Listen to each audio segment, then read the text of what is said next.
You're just perp back with another video, and I just got done the first episode of the second season of Dead to Me. This is a series on Netflix, but before I get into this review, hit that like button, hit that subscribe button, and follow me on Twitter at perpminded420.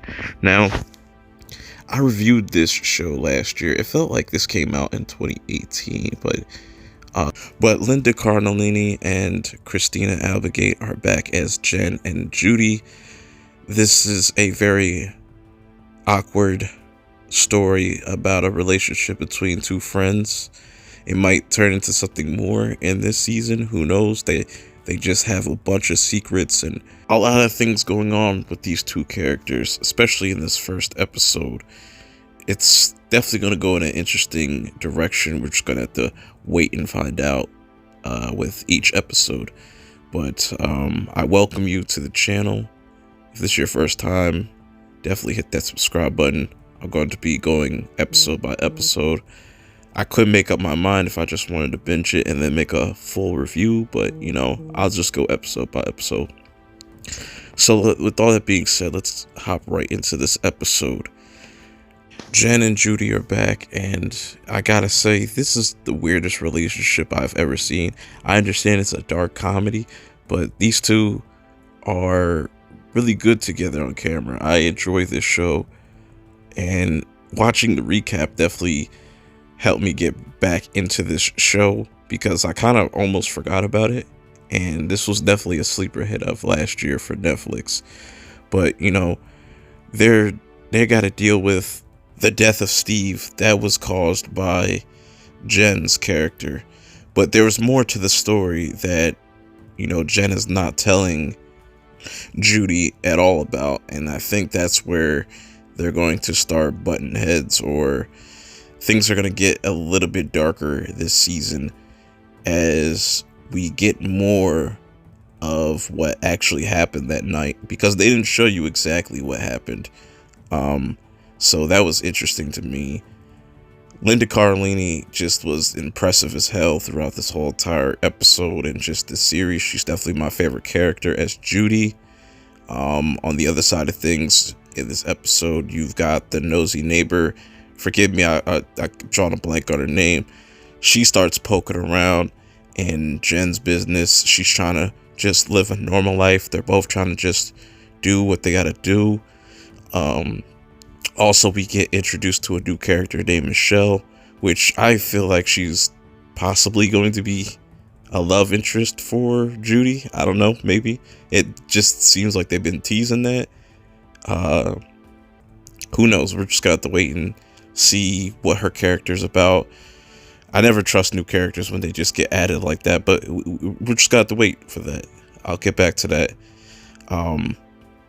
Now, speaking of this nosy neighbor, you know, she has footage of that night, and you know, this is not really good for Jen because this becomes problematic, and now she has to really get rid of this footage by any means possible. Also, they pull back the pool thing, and the body's not there, so they definitely got rid of the body. Who knows where they put it? But this footage being out there, that just makes it worse for Jen.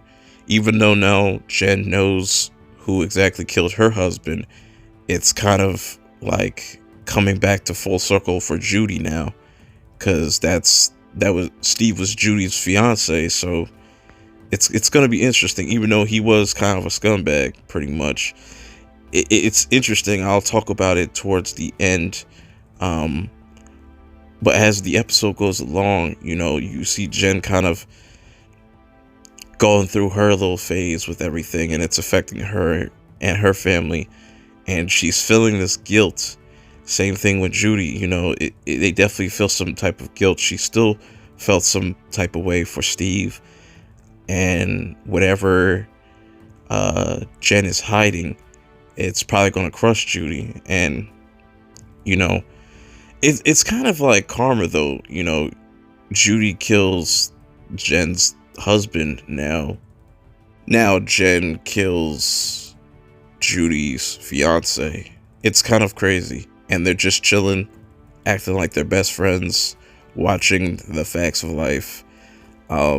This is what makes this show funny. You know, they try to really uplift the show with that dark humor, but also I feel like this season will be a little bit more emotional, and we get a crazy bombshell that pretty much Steve has a identical twin brother named Ben, which I thought this was Steve and he just came back and was forgetting stuff. But I think I don't even trust Ben either, because I feel like he knows what's up as well, because there's no way he didn't know what's going on with his brother and whatnot. It's definitely going to be interesting to see these next few episodes play out. Definitely let me know how you feel about Steve having a identical twin brother. You think that's bullshit, or you think that makes sense?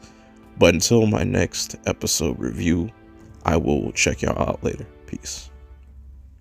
Like, you know, I'm saying something that people are scared to say.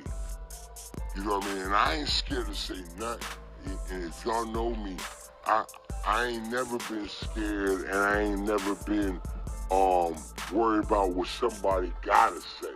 Right. Because when you successful, they gonna talk. Period.